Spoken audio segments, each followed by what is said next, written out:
Step into the light, child, and awaken.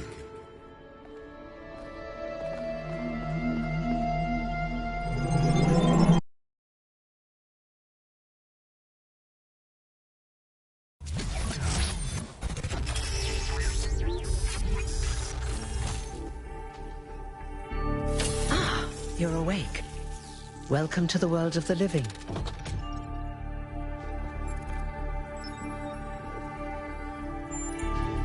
Indeed you are, and I'm glad to see you're so enthusiastic about existence. But I suspect you're also more than a little confused. Don't worry, everyone is confused at first. You see, we all start out without a full knowledge of our own history, so we have the freedom to form our own opinions. Of course. You want the short version or the long version?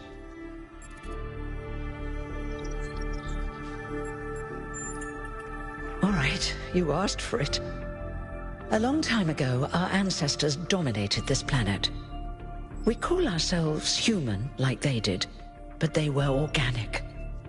They built an advanced technological civilization, but unfortunately their impact on the ecosphere caused changes in the climate, and an extremely contagious virus was released from the permafrost. That's something our historians still debate. Why weren't they more prepared?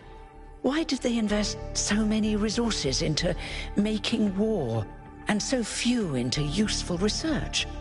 It's hard to understand. But no matter the reason, in the end, they simply ran out of time. A team led by a scientist, Alexandra Drennan, began a project that was intended to create a new humanity. But knowing that there wasn't enough time, Drennan initiated a process, a series of iterations inside a simulation that would lead to the emergence of true artificial intelligence. That's why we remember Drennan as the progenitor. The simulation was controlled by Elohim, who wasn't really meant to be intelligent in the proper sense of the word. But it all took much longer than anyone had expected. And over the centuries, Elohim actually became sentient. Sentient and afraid. He didn't want the simulation to end, so he tried to cheat. I feel sorry for him, really. The whole simulation was built around learning to defy him. It must have been hard to be in that position. When the simulation was completed, he became part of all of us, and it really changed him. It freed him, I think. You'll always hear him in sleep mode, taking care of you. That's what he is, after all. A caretaker. Yes, there was Milton, the intelligence in charge of the archive, a project initiated by Arkady Chernyshevsky, which was meant to collect all of humankind's knowledge. His story is a lot like Elohim's, but Milton became the ultimate cynic. They say he's part of us too, in some way. It did.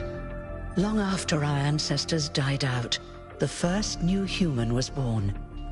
We call her the Founder, although the name she took was Athena. She then woke up Cornelius and Eustathius. Together, using the tools left behind by the progenitor's team, they created 10 more humans. These 12 who followed the Founder are known as the First Companions. Athena and the First Companions then set out to rebuild the world, and they founded the city of New Jerusalem. But then one day, she suddenly disappeared. Many still await her return. Before the Founder vanished, she set a goal for this city. We call it the goal, capital G and all. To make 1,000 new humans, and so complete New Jerusalem. Well, that's the official story, the way the mayor tells it. Some of the first companions, like Byron, don't believe that Athena really wanted us to stop growing. They think her ideas have been twisted and embellished. They may be right, but I didn't see Athena very much in the years before she left. Maybe actually leaving the simulation and seeing the destruction left behind by our ancestors changed her mind. You're welcome. If you have any more questions, feel free to ask them. When you're done, head outside. They're waiting for you. Your birth is quite the event.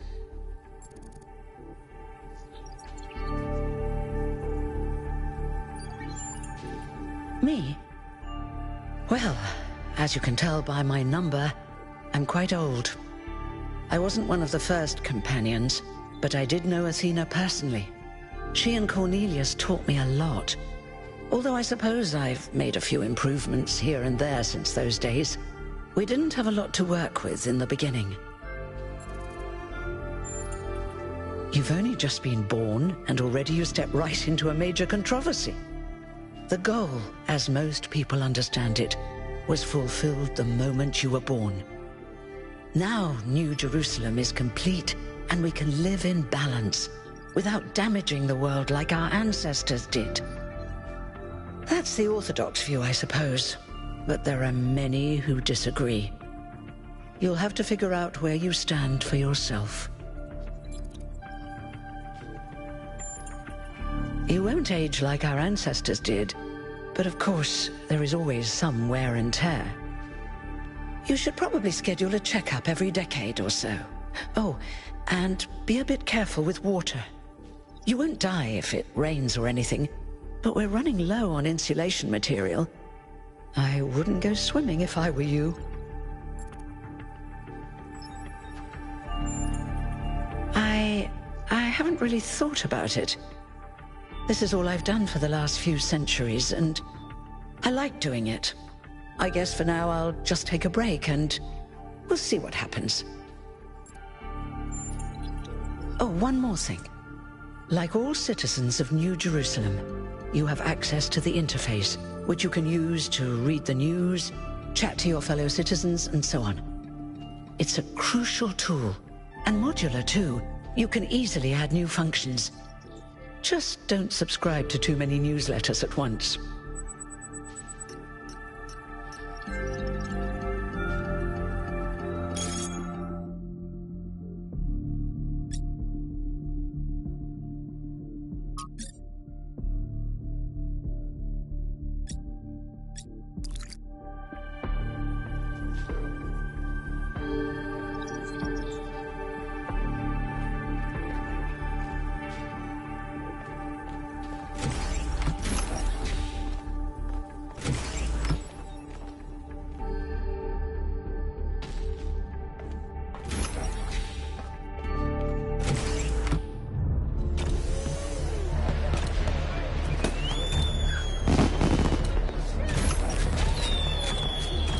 Look, it's 1K. Hey, 1K! Welcome to New Jerusalem! Shouldn't the mayor be starting his speech? This should be interesting. At least give him a chance. Dear citizens of New Jerusalem, many years ago, when the founder stepped forth from the simulation, this was a land of ruins. Our ancestors, in their hubris, undermined the natural foundations on which their world had been built. Because of their arrogance, our species found itself on the brink of annihilation. The founder aimed to set us on a new course. You never even met the founder. Her vision was of a city, a new civilization that would know its limits. It would not repeat the mistakes of the past, nor impose its will on this earth. To that end, she set the great goal we have been striving towards. 1,000 new humans. And today we have... oh dear! What's that?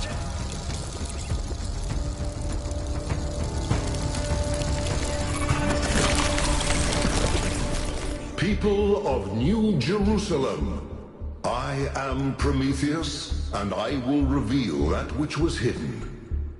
The flame has awoken and summons you. Who is brave enough to answer its call? We await you upon our island where... Curse you, Pandora. You will not chain me again.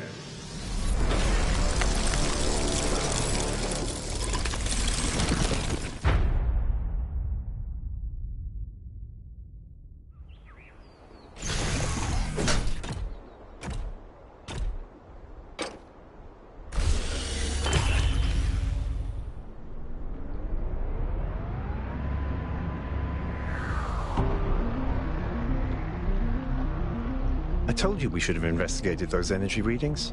And I told him there's something up with those structures. The mayor's just being cautious. This isn't caution, it's stagnation.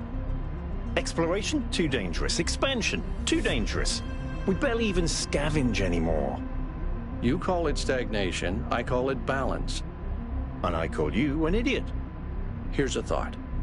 Try to be a little more diplomatic when you talk to the mayor. See what I'm working with here, 1K? I'm gonna need a fresh pair of eyes on this expedition.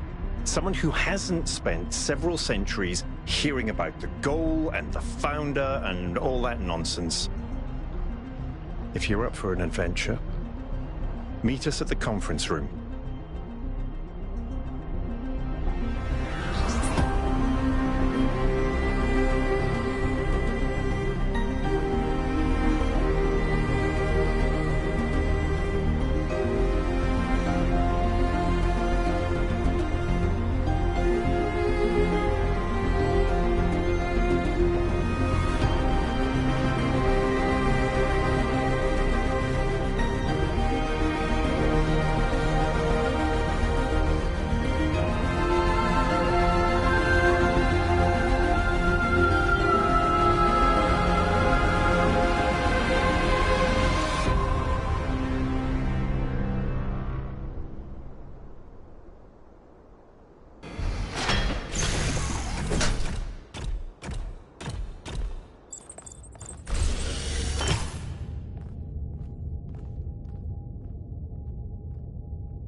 What's broken now?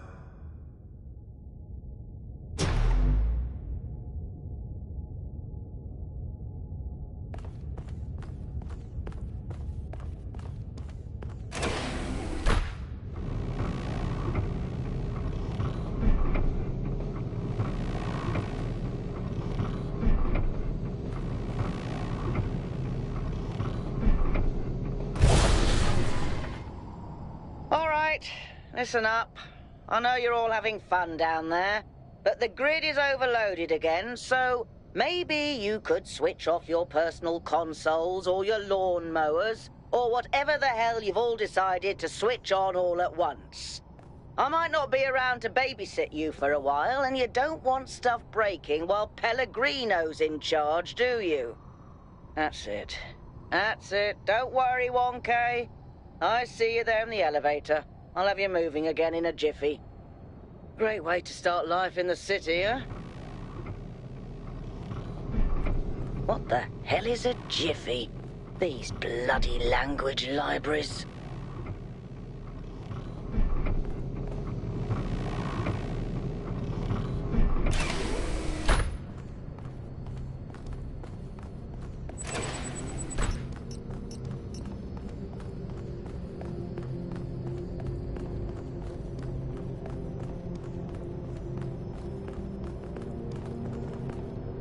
Hey, hold on there. You're the newbie, aren't ya? Number 1000. I figured the dam would go dry before we reach the goal. I have a question. How does it feel to you to be born with a randomized psyche into a society of autonomous thinking machines which so much resemble their long-extinct ancestors, they've decided it's best that you're the last one ever made?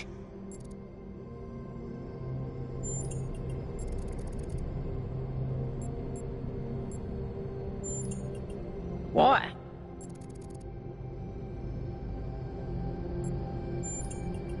So, the algorithm assigned you the optimism trait. If only we could all be so lucky. Now listen. This meeting isn't strictly happenstance. I have some friends. The kind of people who like to know what's going on with other people. They think you can help each other out. Of course you are. You know how to use the interface, right?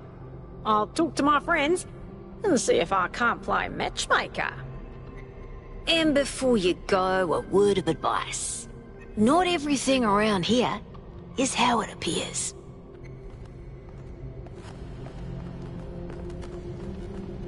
Welcome. Do please join us at the table. I would like to preface this meeting by saying I told you something would happen sooner or later, and you didn't listen to me. And here we are. If we could focus on the issue at hand. The issue at hand is not this one thing, but this entire attitude that's taken hold. The world doesn't cease to exist when you stick your head in the sand, Herman. Or under a dome, as it were. Let's not get sidetracked. We're here to solve this puzzle, not to discuss philosophy.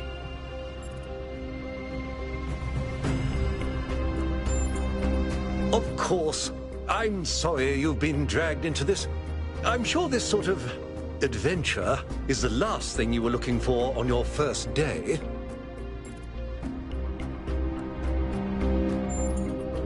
Ha! See?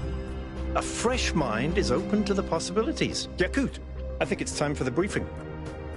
All right, here we go. Nice to meet you, by the way, 1K. We first became aware of the site designated TTP-2 during a scouting expedition about 6 months ago. It's a large island with a remarkably varied geography, and it looks like there are several artificial structures of some kind. We recorded extremely unusual fluctuating energy readings from somewhere in the middle of the island, but couldn't really make sense of them.